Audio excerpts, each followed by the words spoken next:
Hello friends, how are you? कैसे हैं आप लोग? एक बार फिर उत्कर्ष के यूट्यूब चैनल पर आप लोगों का हार्दिक स्वागत है। भारतीय संविधान और राज व्यवस्था पर हम लोग चर्चा कर रहे हैं और हमारी चर्चा में इस बार विषय राष्ट्रपति पर चल रहा है। राष्ट्रपति पर हम लोग एक सीरीज स्टार्ट कर रहे हैं। राष्ट्रपति से संबंधित जितने भी मुद्दे हो सकते हैं, जितने भी जो डायमेंशंस और उनके आयाम हो सकते हैं, उस पर हम लोग चर्चा कर रहे हैं। दोस्तों, कल और परसों हम लोगों ने राष्ट्रपति का चुनाव कैसे होता है, उनकी क्वालिफिकेशन क्या, इस पर चर्चा की। फिर राष्ट्रपति के टेन्योर, उनके कार्यकाल पर बात की और कल ही हम लोगों ने राष्ट्रपति को किस तरह से हटाया जा सकता है, उनकी महाभियोग की प्रक्रिया को देखा। हमने राष्ट्रपति के विशेषाधिकारों के बारे में भी चर्चा की। कल मैंने जब YouTube पर घर जाकर वापस देखा तो आप लोगों ने कुछ प्रश्न पूछे हैं।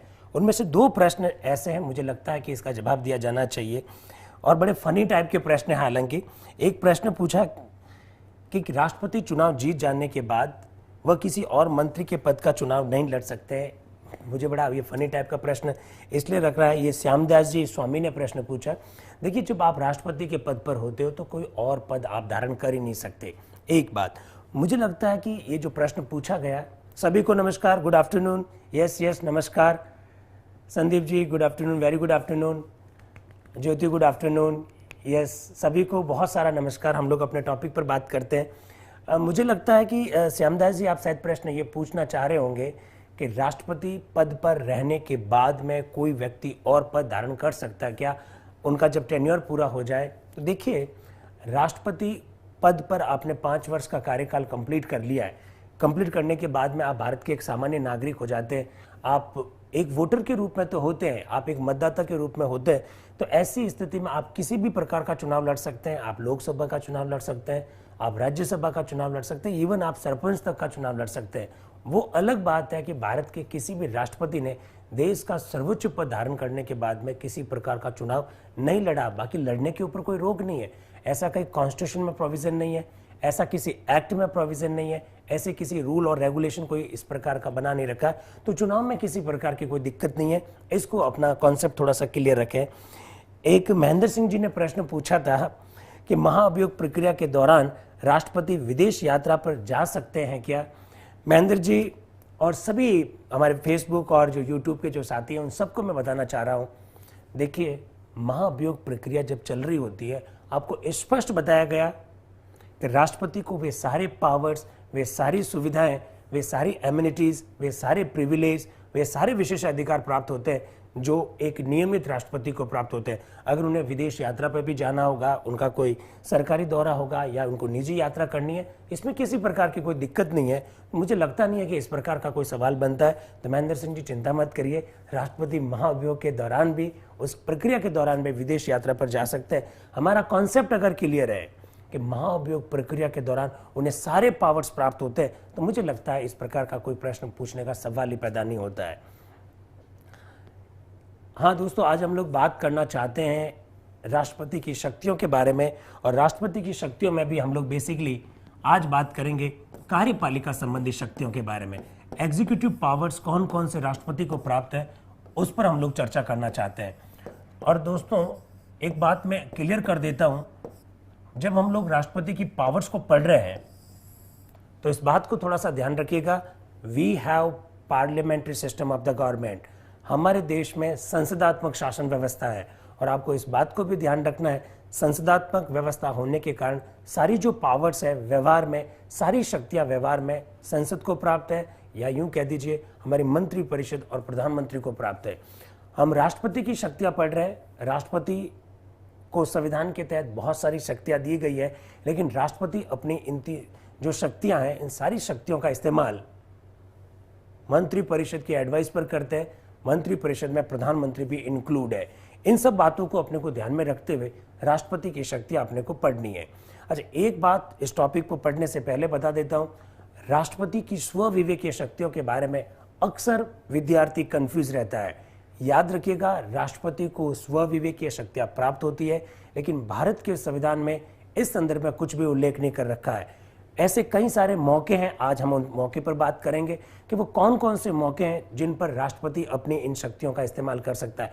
राष्ट्रपति के वीटो पावर के भी बारे में बात करेंगे। लीलाधर जी क्यों चिंता कर रहे हैं? मनोज जी, किसने कह दिया 77 में स्व विवेकीय शक्तियां हैं? जी नहीं, भारतीय संविधान की किसी भी अनुच्छेद में राष्ट्रपति की स्वविवेकीय शक्तियों का उल्लेख नहीं है। राष्ट्रपति स्वविवेकीय शक्तियों का इस्तेमाल जरूर करता है, कुछ परिस्थितियों में करता है, लेकिन कहीं पर भी कॉन्स्टिट्यूशन में इस बात का उल्लेख नहीं है। हम आते हैं राष्ट्रपति की कार्यपालिका शक्तियों के ऊपर। देखिए, हमेशा ध्यान रखिएगा, भारतीय संविधान का अनुच्छेद 53 आर्टिकल 53, अनुच्छेद 53 ये कहता है संघ सरकार की जो कार्यपालिका शक्तियां हैं, यूनियन गवर्नमेंट की जो कार्यपालिका शक्तियां हैं, वो राष्ट्रपति के पास होगी। इस बात का उल्लेख कर रखा है अनुच्छेद 53 में, और अनुच्छेद 53 में ये स्पष्ट लिखा हुआ है राष्ट्रपति अपनी इन कार्यपालिका संबंधी शक्तियों का उपयोग अधीनस्थ अधिकारियों के सहयोग से करेगा।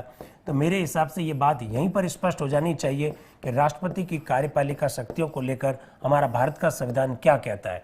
जरा वापस सुने, भारतीय संविधान का अनुच्छेद 53, भारतीय संविधान का अनुच्छेद 53 कहता है कि संघ सरकार की कार्यपालिका संबंधी शक्तियां राष्ट्रपति के पास होगी और राष्ट्रपति अपने इन पावर्स का इस्तेमाल अपने अधीनस्थ अधिकारियों के सहयोग से करेगा। इसका सीधा सा मतलब है राष्ट्रपति की जो पावर्स है वो अपने सबऑर्डिनेट ऑफिसर्स, और सबऑर्डिनेट का मतलब भी यहीं पर मंत्री परिषद से है। इसका मतलब राष्ट्रपति नाम मात्र का प्रमुख है, हम लोग ऐसा कह सकते हैं। जरा आइए, कार्यपालिका संबंधी शक्तियों में दूसरा पॉइंट क्या बन सकता है, कौन सी पावर का यूज करता है। भारतीय संविधान का एक अनुच्छेद है आर्टिकल 75। आर्टिकल 75 क्या कहता है, राष्ट्रपति प्रधानमंत्री को नियुक्त करेंगे। लेकिन प्रधानमंत्री किस व्यक्ति को बनाएंगे, लोकसभा में बहुमत दल के नेता को। इसको बहुत ध्यान से सुनिएगा, इसको लेकर बहुत सारे विवाद हुए हैं। आप लोगों ने कर्नाटक का विवाद भी देखा होगा, इसको जोड़कर ही आप लोगों को बताने की कोशिश की जाएगी। लोकसभा में बहुमत दल के नेता को राष्ट्रपति प्रधानमंत्री के पद पर नियुक्त करता है। बहुमत दल का मतलब यहां पर यह है, हमारी लोकसभा में टोटल कुल 545 सीट्स है। 545 में से 2 राष्ट्रपति एंग्लो इंडियंस को मनोनीत करता है और पीछे बचे 543। इन 543 में जिस दल के पास, या यूं कह दीजिए जिस गठबंधन के पास 272 यानी 272 जो सीट होगी उसे माना जाएगा बहुमत दल। मैजिक फिगर, जादुई आंकड़ा 272 का है। जिस राजनीतिक दल को या जिस गठबंधन को लोकसभा में 272 या 272 से ज्यादा स्थान मिलते हैं, उस दल के नेता को लोकसभा में बहुमत दल का नेता मानते हुए राष्ट्रपति उन्हें प्रधानमंत्री के पद पर नियुक्त करेगा। मित्रों, मैंने थोड़ी देर पहले कहा था कि यदि किसी भी राजनीतिक दल को राष्ट्रपति स्वविवेकीय शक्ति का इस्तेमाल करता है या नहीं करता, मैंने अभी कहा था कि राष्ट्रपति को स्वविवेकीय शक्तियां प्राप्त होती है, लेकिन संविधान में कहीं पर भी इसका उल्लेख नहीं है। लेकिन जरा ये देखिए, लोकसभा में चुनाव हुए और लोकसभा के चुनाव में किसी भी राजनीतिक दल को स्पष्ट बहुमत नहीं मिला, जादुई आंकड़ा नहीं मिला, तो ऐसी स्थिति में ये पूरी तरह से राष्ट्रपति का स्वविवेक है कि वो किसे सरकार बनाने के लिए आमंत्रित करे। राष्ट्रपति यहां पर चाहे तो सबसे बड़े दल को सरकार बनाने के लिए आमंत्रित कर सकते हैं। राष्ट्रपति यहां चाहे तो सबसे बड़े दल को छोड़कर उन्हें अगर ऐसा लगता है कि कोई गठबंधन ज्यादा सक्षम है बहुमत जुटाने में, तो ऐसी स्थिति में वो उस बड़े गठबंधन को भी सरकार बनाने के लिए आमंत्रित कर सकते हैं। इस बात को भी आप थोड़ा सा ध्यान रखिए। लोकसभा में किसी भी दल को स्पष्ट बहुमत नहीं मिलने पर पूरी तरह से ये राष्ट्रपति का स्वविवेक है कि वो किसी सरकार बनाने के लिए आमंत्रित करे। ये राष्ट्रपति की एक पहला एक अवसर है जहां राष्ट्रपति अपने स्वविवेकीय शक्तियों का इस्तेमाल कर सकता है। इसको भी थोड़ा सा आप ध्यान रखें। लोकसभा में बहुमत दल के नेता को राष्ट्रपति जी ने प्रधानमंत्री के पद पर नियुक्त कर दिया। राष्ट्रपति प्रधानमंत्री को शपथ दिलाते हैं। और मित्रों, आपको याद रखना है, अगर कोई 40 सीट वाला बोल दे तो मेरे पास बहुमत नहीं है, तब क्या होगा। देखिए, मैंने कहा ना, ये राष्ट्रपति का स्वविवेक है। 40 क्यों, 5 सीट वाला भी हो तो क्या दिक्कत है। राष्ट्रपति का विवेक अगर ये कहता है कि उनका जो गठबंधन है वो सरकार बनाने में सक्षम है, तो ऐसी स्थिति में सरकार बनाने के लिए आमंत्रित किया जा सकता है। ये राष्ट्रपति का स्वविवेक है। आगे देखिए, राष्ट्रपति प्रधानमंत्री को न केवल नियुक्त करते हैं बल्कि प्रधानमंत्री को शपथ दिलाते हैं। दोस्तों, आपको यहां पर एक बात याद रखनी है, प्रधानमंत्री को राष्ट्रपति शपथ दिलाएंगे, इस बात का उल्लेख कॉन्स्टिट्यूशन के किसी भी आर्टिकल में नहीं है। उसका कारण यह है क्योंकि प्रधानमंत्री जो शपथ लेते हैं वो एक्चुअली में प्रधानमंत्री की कोई शपथ होती नहीं है। वो जो शपथ लेते हैं वो शपथ मंत्री के रूप में ही होती है, दैट्स वाई प्रधानमंत्री को राष्ट्रपति शपथ दिलाएंगे, इस प्रकार की शब्दावली कॉन्स्टिट्यूशन में लिखी हुई नहीं है। जरा तीसरा पॉइंट देखिए, और मुझे लगता है ये बहुत महत्वपूर्ण पॉइंट है। प्रधानमंत्री की सिफारिश पर अनुशंसा करेंगे प्रधानमंत्री की सिफारिश पर राष्ट्रपति अन्य मंत्रियों को नियुक्त करते हैं। मिनिस्टर्स जो है राष्ट्रपति के द्वारा नियुक्त किए जाएंगे और वो प्रधानमंत्री की अनुशंसा पर नियुक्त किए जाएंगे। आप मुझसे यहां पर एक प्रश्न पूछ सकते हैं, मैं सारे प्रश्नों को देख रहा हूं, चिंता मत करिए, आपके सारे प्रश्नों को कवर करते हुए हम लोग बात कर रहे हैं। प्रधानमंत्री जो लिस्ट भेजेंगे राष्ट्रपति के समक्ष कि आप इन लोगों को मंत्री बनाइए, राष्ट्रपति उन्हीं लोगों को मंत्री बनाएंगे जिनके नाम राष्ट्रपति के द्वारा प्रधानमंत्री के द्वारा भेजे गए। ये प्रधानमंत्री का विशेषाधिकार है कि वो किस व्यक्ति को मंत्री बनाना चाहते हैं। वो राष्ट्रपति ना केवल मंत्रियों को नियुक्त करेंगे बल्कि उन्हें शपथ भी दिलाएंगे, ये भी राष्ट्रपति का काम है। इसमें इतनी महत्वपूर्ण बात क्या है जिसको मैं कह रहा हूं कि आप इसको विशेष रूप से ध्यान रखिएगा, कौन से मंत्री को कौन सा विभाग दिया जाए। Allocation of the portfolio amongst the minister is a duty of the prime minister, या यूं कह दीजिए ये प्रधानमंत्री का विशेष अधिकार है कि कौन से मंत्री को कौन सा विभाग दिया जाए। इस संदर्भ में राष्ट्रपति की कोई भी भूमिका नहीं होती है। राष्ट्रपति मंत्रियों को केवल नियुक्त करते हैं, उन्हें शपथ दिलाते हैं। और आप हमेशा इस बात को ध्यान रखिएगा, मंत्री हमेशा पद की शपथ लेता है, न कि विभाग की। अर्थात यदि मुझे अगर आप रक्षा मंत्री बनाते हैं तो मैं ऐसे शपथ थोड़ी लूंगा कि मैं फला व्यक्ति रक्षा मंत्री के रूप में शपथ लेता हूं। जी नहीं, वो मंत्री पद की शपथ लेगा, किसी विभाग की शपथ नहीं लेगा। विभागों का बंटवारा हमेशा और हमेशा प्रधानमंत्री करते हैं, इस बात को भी ध्यान रखिएगा। इस प्रकार के सवाल आ सकते हैं, राष्ट्रपति मंत्री परिषद के संदर्भ में इनमें से कौन सा कार्य नहीं करते। नंबर 1 मंत्रियों को नियुक्त करना, नंबर 2 मंत्रियों के बीच विभागों का बंटवारा करना, नंबर 3 मंत्रियों को शपथ दिलाना, नंबर 4 मंत्रियों को बर्खास्त करना। इसमें याद रखिएगा, विभागों का बंटवारा करना राष्ट्रपति का काम नहीं है, ये प्रधानमंत्री का काम है। बाकी सारे काम राष्ट्रपति करता है, इसको भी थोड़ा सा आप ध्यान रखिए। लेकिन इससे भी महत्वपूर्ण जो पॉइंट है वो अगला है, और वो पॉइंट है आर्टिकल 77। आर्टिकल 77 में बहुत अच्छा प्रश्न बन सकता है। एक्चुअली में 77 अनुच्छेद जो है इसमें 2 बातें लिखी हुई है। एक तो ये लिखा हुआ है संघ सरकार के सभी कार्य राष्ट्रपति के नाम से किए जाएंगे, इस बात का उल्लेख आर्टिकल 77 में। हम लोग हमेशा ये कहते हैं कि राष्ट्रपति मैं बायां हाथ से लिखता हूं Kamlesh ji, thank you very much. राष्ट्रपति नाम मात्र का प्रमुख होता है, हम अक्सर ऐसा कहते हैं। ये कहां लिखा हुआ है, कौन से अनुच्छेद से ये उभर कर आता है कि राष्ट्रपति नाम मात्र का प्रमुख होता है? मुझे लगता है आर्टिकल 77 इस बात का आधार बनता है कि राष्ट्रपति नाम मात्र का प्रमुख होता है, क्योंकि अनुच्छेद 77 वह अनुच्छेद है और वह एकमात्र अनुच्छेद है जिसमें यह लिखा हुआ है संघ सरकार के सभी कार्य राष्ट्रपति के नाम से किए जाएंगे। एक तो 77 में यह बात लिखी हुई है। दूसरा जरा देखें, आर्टिकल 77 में दूसरी बात एक और लिखी हुई है जो अक्सर विद्यार्थियों को समझ में नहीं आती है। मैं थोड़ा धीरे धीरे बोलने की कोशिश करता हूं, मुझे लगता है आपको बेहतर ढंग से समझ में आएगा। अनुच्छेद 77 में एक बात तो ये लिखी हुई है कि संघ सरकार के सभी कार्य राष्ट्रपति के नाम से किए जाएंगे, और दूसरी बात जो महत्वपूर्ण जो लिखी हुई है वो है राष्ट्रपति मंत्रियों के बीच में ये जो विभागों का बंटवारा किया गया है, इन विभागों के बंटवारे के संदर्भ में allocation of the business rules यानी कार्य आवंटन के नियम बनाएंगे राष्ट्रपति। इस बात का उल्लेख अनुच्छेद 77 में। विद्यार्थियों को अक्सर ये बात समझ में नहीं आती है। मंत्रियों के बीच में विभागों का बंटवारा जब प्रधानमंत्री कर देते हैं तो अलग अलग विभाग के संदर्भ में बहुत सारे नियम बनाने पड़ते हैं, बहुत सारे रूल्स बनाने पड़ते हैं। आर्टिकल 77 ये कहता है कार्य आवंटन के नियम राष्ट्रपति बनाते हैं। इस बात को थोड़ा सा ध्यान रखिए, कार्य आवंटन करना और कार्य आवंटन के नियम दोनों अलग अलग है। कार्य आवंटन के नियम राष्ट्रपति बनाएंगे, इसको थोड़ा ध्यान रखें। और इवन अनुच्छेद 77 में इस प्रकार का भी प्रश्न आ सकता है। अनुच्छेद 77 के संदर्भ में संतोष कुमार जी, राष्ट्रपति के चुनाव में दिल्ली और पुडुचेरी के अलावा बाकी केंद्र शासित प्रदेश कैसे भाग लेंगे? कॉन्सेप्ट क्लियर कीजिए। जब दिल्ली और पुडुचेरी के अलावा किसी और केंद्र शासित प्रदेश में जब विधानसभाएं नहीं है, बाकी वाले केंद्र शासित प्रदेश है, हम उसे संघ शासित प्रदेश कहते हैं।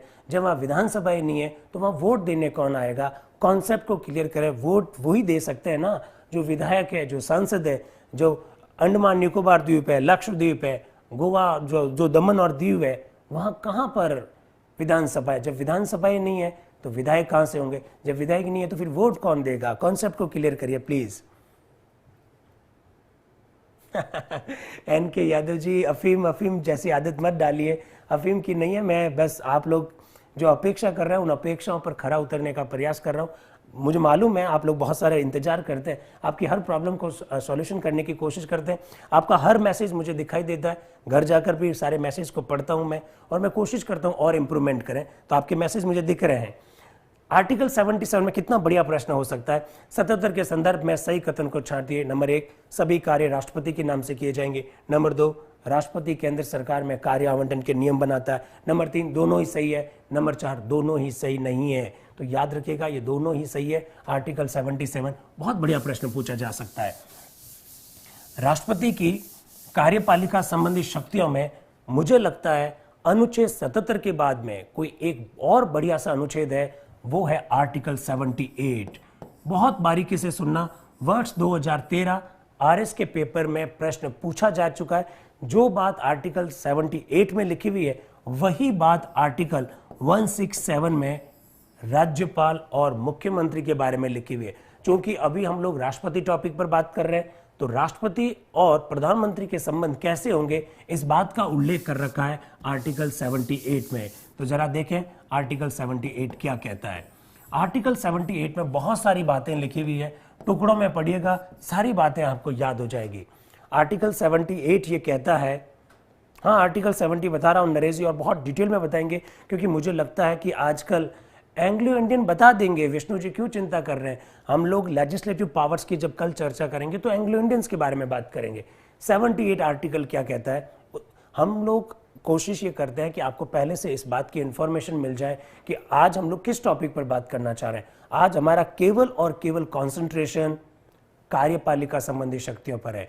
कल जिस टॉपिक पर चर्चा होगी आपको पहले से बता दिया जाएगा ताकि आप लोग मेंटली प्रिपेयर रहें, साथ ही अपने सवालों को भी रखें। कोई दिक्कत नहीं है, आप सवाल पूछेगा, उस दिन अगर जवाब नहीं दे पाए तो कल दूसरे दिन जवाब दे देंगे, पर आपके सवालों का जवाब जरूर दीजिए, जरूर देंगे। आप मेरे कमेंट मुझे दिखाई देते हैं, जितना मैं देख पाता हूं उनका जवाब देने की कोशिश करता हूं, नहीं तो घर जाकर पढ़कर भी जवाब दिए जा सकते हैं।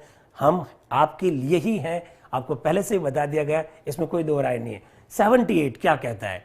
मैंने कहा बहुत बारीकी से सुनना है।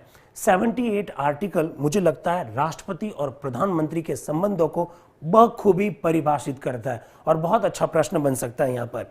78 में पहली बात ये लिखी हुई है, राष्ट्रपति देश के प्रधानमंत्री से देश की शासन व्यवस्था के बारे में जानकारी प्राप्त कर सकते हैं। President can obtain information from the prime minister about the governance of the nation.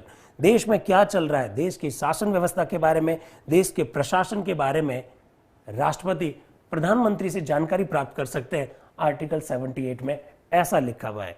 इसके बाद में आर्टिकल 78 में दूसरी बात क्या लिखी हुई है? पहला तो है शासन व्यवस्था कह दीजिए या प्रशासन कह दीजिए, उसके बारे में जानकारी प्राप्त करना। दूसरी बात लिखी हुई है, राष्ट्रपति प्रधानमंत्री से विधि निर्माण, विधि के संदर्भ में क्या प्रोग्रेस है, विधि के संदर्भ में क्या चल रहा है, विधि निर्माण के बारे में भी जानकारी प्राप्त कर सकते हैं राष्ट्रपति। ऐसा आर्टिकल 78 में लिखा हुआ है।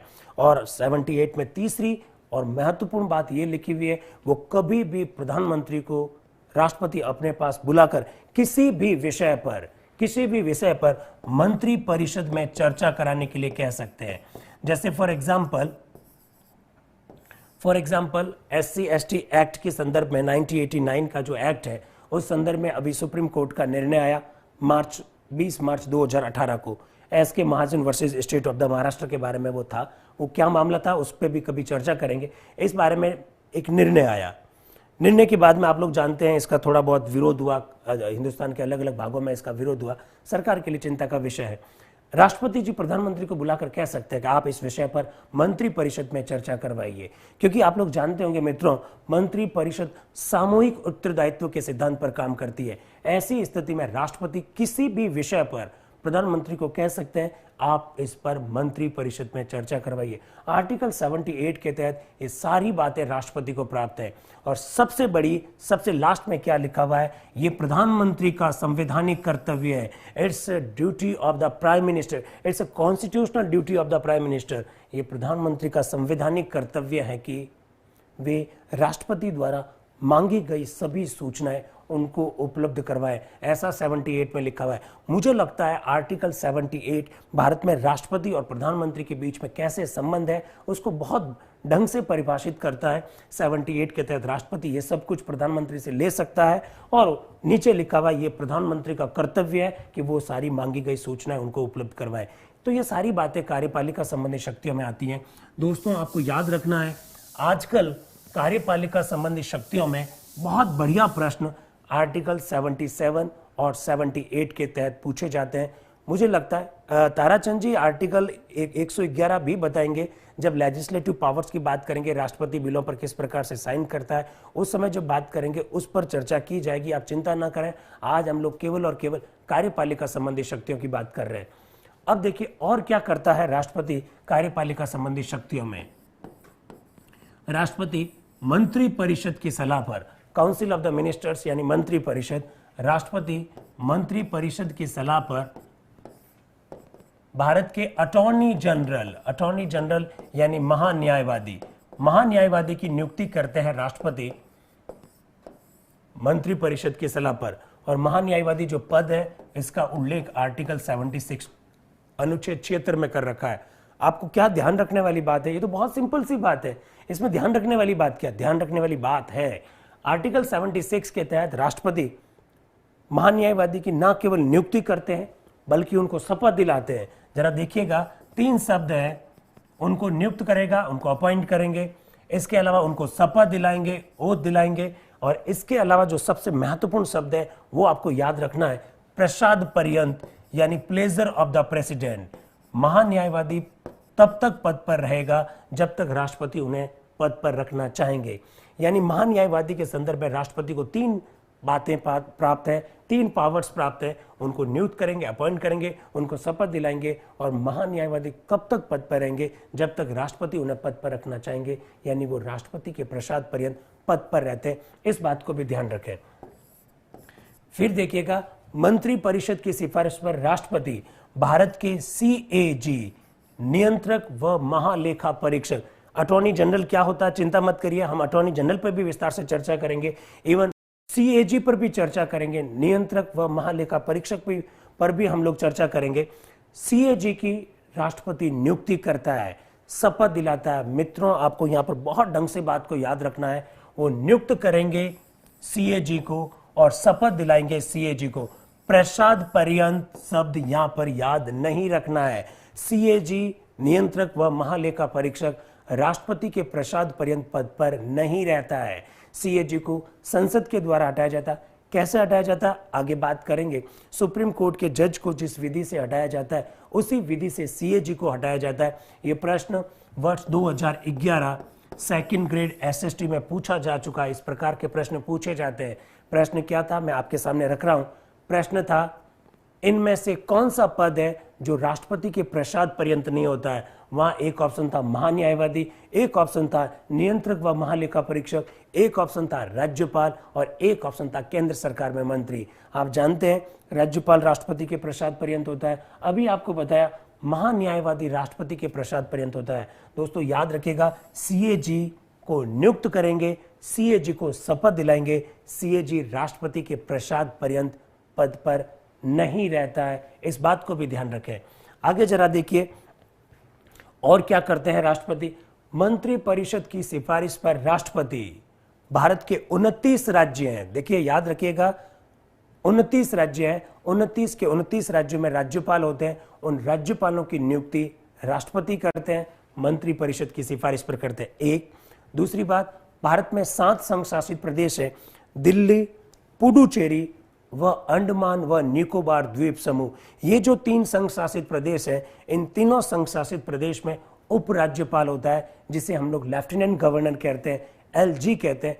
एलजी की भी नियुक्ति राष्ट्रपति करेंगे। साथ ही साथ जो बाकी 4 केंद्र शासित प्रदेश हैं जिसमें एडमिनिस्ट्रेटर्स होते हैं, जिनमें प्रशासक होते हैं, उनकी भी नियुक्ति राष्ट्रपति करते हैं। आपको याद रखना है 29 राज्यों के राज्यपाल, दिल्ली, पुडुचेरी, अंडमान निकोबार द्वीप समूह में एलजी और बाकी वाले केंद्र शासित या संघ शासित प्रदेशों में प्रशासकों की न केवल नियुक्ति करते हैं बल्कि एक बहुत महत्वपूर्ण शब्द है, दैट इज प्रसाद पर्यंत। ये राज्यपाल, ये उपराज्यपाल और ये प्रशासक सब लोग राष्ट्रपति के प्रसाद पर्यंत पद पर रहते हैं। इस बात को भी ध्यान रखिएगा। अगर बारीकी से देखें तो महान्यायवादी में हमने नियुक्त करना लिखा, महान्यायवादी को शपथ राष्ट्रपति दिलाते हैं, और हमने लिखा महान्यायवादी राष्ट्रपति के प्रसाद पर्यंत पद पर रहता है। थोड़ा ढंग से देखिएगा, सीएजी में हमने प्रसाद पर्यंत नहीं लिखा, हमने लिखा सीएजी को नियुक्त करेंगे राष्ट्रपति, हमने लिखा सीएजी को शपथ दिलाएंगे राष्ट्रपति। और सबसे नीचे देखिए, राज्यपालों को नियुक्त करेंगे राष्ट्रपति और सभी राज्यपाल राष्ट्रपति के प्रसाद पर्यंत पद पर रहते हैं। हमने यहां पर शपथ शब्द का उल्लेख नहीं किया है। दोस्तों, मुझे मालूम है ये टॉपिक इतना आसान है, आप लोगों को बहुत कुछ आता होगा, लेकिन जो बारीकियां जो आपको बताई जा रही है, जहां से बहुत अच्छा प्रश्न बन सकता है, उनको बहुत ध्यान से सुनना है, उनको ध्यान से देखना है, उनको इसमें अंडरस्टैंडिंग विकसित करनी है। इस बात को भी ध्यान रखें आप। एक शब्द है प्रसाद पर्यंत। कई सारे मित्र लोग प्रसाद पर्यंत के बारे में पूछ रहे हैं कि प्लेजर ऑफ द प्रेसिडेंट क्या है। प्लेजर ऑफ द प्रेसिडेंट का मतलब है राष्ट्रपति जब चाहे उन्हें पद से हटा सकता है, इसका मतलब होता है प्रसाद पर्यंत। लेकिन एक और प्रॉब्लम है, मैं जो चाहता हूं उसको भी आप कॉन्सेप्ट क्लियर कीजिए। आपके मन में आ रहा होगा, क्या प्रसाद पर्यंत का मतलब है राष्ट्रपति की इच्छा? आपके शायद मन में आ रहा होगा, क्या प्रसाद पर्यंत का मतलब है राष्ट्रपति का स्वविवेक? तो मैं स्पष्ट कर देना चाहता हूं, स्वविवेक अलग चीज है, प्रसाद पर्यंत अलग चीज होता है। स्वविवेक का मतलब है ऐसी बातें जिनको राष्ट्रपति अपने विवेक से करता है, और जब हम लोग कहते हैं कि वो राष्ट्रपति के प्रसाद पर्यंत पद पर रहते हैं, इसका मतलब है मंत्री परिषद जब उन्हें एडवाइस देगी। वादी के संदर्भ में गलत कथन को छांटिए। नंबर 1, राष्ट्रपति द्वारा नियुक्त होते हैं। नंबर 2, राष्ट्रपति के स्वविवेक पर पद पर रहते हैं। हमारे जो ऐसे विद्यार्थी जो पहली बार पॉलिटी पढ़ रहे हैं, उन्हें ऐसा लगता है कि स्वविवेक रहना और प्रसाद पर्यंत रहना दोनों एक ही बात है। याद रखिएगा, स्वविवेक अलग चीज है, प्रसाद पर्यंत अलग चीज है। महान्यायवादी प्रसाद पर्यंत पद पर रहता है, न कि राष्ट्रपति के स्वविवेक। कार्यपालिका संबंधी शक्तियों पर हम लोग चर्चा कर रहे हैं, और आर्टिकल 74 पर चर्चा ना करें तो मेरे हिसाब से बात अधूरी रह जाएगी। बहुत बारीकी से सुनिए। मेरे हिसाब से ये वो आर्टिकल है जिसको पढ़ने के बाद राष्ट्रपति के पास कितनी पावर है, या राष्ट्रपति क्या वाकई में नाममात्र का प्रमुख है, या राष्ट्रपति कभी वास्तविक शासक भी बन सकता है, इस आर्टिकल को देखने से पूरी तस्वीर साफ हो जाएगी। जरा देखें क्या लिखा हुआ है आर्टिकल 74 में। और मैंने आपको पहले से कह रखा है, हमेशा आर्टिकल्स को टुकड़ों में पढ़िए, सारी चीजें आपको याद हो जाएगी। देखिए जरा, 74 ये कहता है राष्ट्रपति को सहायता देने के लिए एक मंत्री परिषद होगी, यानी काउंसिल ऑफ मिनिस्टर्स होगा। आगे लिखा हुआ है इस मंत्री परिषद का हेड प्रधानमंत्री होगा। और आज के आर्टिकल 74 में यह लिखा हुआ है राष्ट्रपति इस मंत्री परिषद की एडवाइस पर यानी सलाह पर कार्य करेगा। आगे लिखा हुआ है राष्ट्रपति मंत्री परिषद की सलाह को एक बार पुनर्विचार के लिए यानी रिकंसिडरेशन यानी पुनर्विचार के लिए भेज सकते हैं, ऐसा आर्टिकल 74 में लिखा हुआ है। जरा वापस देखिए, राष्ट्रपति को सहायता देने हेतु एक मंत्री परिषद होगी, इस मंत्री परिषद के हेड प्रधानमंत्री होंगे, राष्ट्रपति इस मंत्री परिषद की सलाह पर काम करेंगे, और आगे लिखा हुआ है राष्ट्रपति एक बार मंत्री परिषद की सलाह को पुनर्विचार के लिए भेज सकते हैं। मेरे हिसाब से आर्टिकल 74 सारी कहानी को बयान कर देता है कि राष्ट्रपति के पास कितनी ताकत होगी। ये सब कुछ स्पष्ट हो रहा है, राष्ट्रपति जो कुछ भी करेगा इस मंत्री परिषद की सिफारिश पर करेगा, ऐसा आर्टिकल 74 में लिखा हुआ है। आप इसको भी थोड़ा सा ध्यान रखिए। आर्टिकल 74, अब देखिए पीटीआई की में लास्ट जो एग्जाम पीटीआई का एग्जाम हुआ उसमें एक बहुत बढ़िया सा प्रश्न पूछा गया, और प्रश्न क्या पूछा गया जरा देखिए, इनमें से वे कौन कौन से अनुच्छेद हैं जो राष्ट्रपति और प्रधानमंत्री के संबंधों को स्पष्ट करते हैं। Option number 1 article 74, option number 2 article 75, option number 3 article 76 और ऑप्शन नंबर 4 आर्टिकल 78। दोस्तों ये जैसा मैंने आपके सामने लिखा, अगर ये सवाल वैसा का वैसा होता तो हम सीधा ऑप्शन नंबर आर्टिकल 74 यानी ऑप्शन नंबर 4 को लिख सकते थे, क्योंकि आर्टिकल 74 राष्ट्रपति और प्रधानमंत्री के संबंधों को बहुत ढंग से बताता है। लेकिन प्रश्न ये नहीं था, प्रश्न इस तरह से था, राष्ट्रपति और प्रधानमंत्री के संबंधों को कौन कौन से अनुच्छेद परिभाषित करते हैं, और ऑप्शन कुछ इस तरह से थे। ऑप्शन नंबर 1 और 2, ऑप्शन नंबर बी 1, 2, 3 ये ऑप्शन थे। ऑप्शन नंबर सी 1, 2 और 4 ऑप्शन थे। ऑप्शन नंबर डी 1, 2 और 3 और चौथा और 4 भी लिखा हुआ था, यानी 4। अब बताइए इसका आंसर क्या है। इंडिविजुअल होता तो मैंने कहा इसका आंसर हम लोग लिख देते 78, लेकिन ध्यान रखिएगा इसका आंसर आर्टिकल 74 भी है, इसका आंसर आर्टिकल 75 भी है और इसका आंसर आर्टिकल 78 भी है, यानी 1, 2 एंड 4 यानी सी ऑप्शन में आता है। इस वजह से इसका आंसर ये है। अब आप मुझसे एक प्रश्न पूछोगे, ऐसा क्यों? ऐसा इसलिए 74 क्या कहता है, राष्ट्रपति को सहायता देने हेतु एक मंत्री परिषद होगी जिसका हेड प्रधानमंत्री होगा, यानी राष्ट्रपति और प्रधानमंत्री के संबंधों को कुछ तो बताता है। 75 क्यों होगा, राष्ट्रपति लोकसभा में बहुमत दल के नेता को प्रधानमंत्री नियुक्त करेंगे, प्रधानमंत्री की सिफारिश पर अन्य मंत्रियों को नियुक्ति करेंगे राष्ट्रपति। 75 भी राष्ट्रपति और प्रधानमंत्री के संबंधों को बताता है। 78 तो बताता ही बताता है, हमने बहुत डिटेल में बात की। 76 का कोई दूर दूर तक राष्ट्रपति और प्रधानमंत्री के साथ संबंधों को लेकर नहीं है, क्योंकि 76 में महान्यायवादी पद का उल्लेख कर रखा है। तो दोस्तों ये सारी बातें अपने को ध्यान रखनी है, ये सब बातें कार्यपालिका संबंधी शक्तियों में आएगी। और जाने से पहले मैं आपको बता देता हूं, कल वापस आएंगे हम लोग और कल आपके सारे प्रश्न legislative powers of the president, राष्ट्रपति की व्यवस्थापिका संबंधी शक्तियों से जुड़े हुए होने चाहिए। कल हम लोग डिटेल में बात करेंगे राष्ट्रपति की व्यवस्था संबंधी शक्तियों के बारे में। आप इसी तरह से सुनते रहिए, आपके कमेंट बहुत अच्छे लगते हैं, आपके कमेंट का मैं जवाब देने की भी कोशिश करूंगा। और प्रश्न पूछिए, आपकी जो क्वेरीज है उनको पूछिए, उनका हम लोग जवाब देंगे। सुनते रहिए। Thank you very much and wish you all the best. Thank you.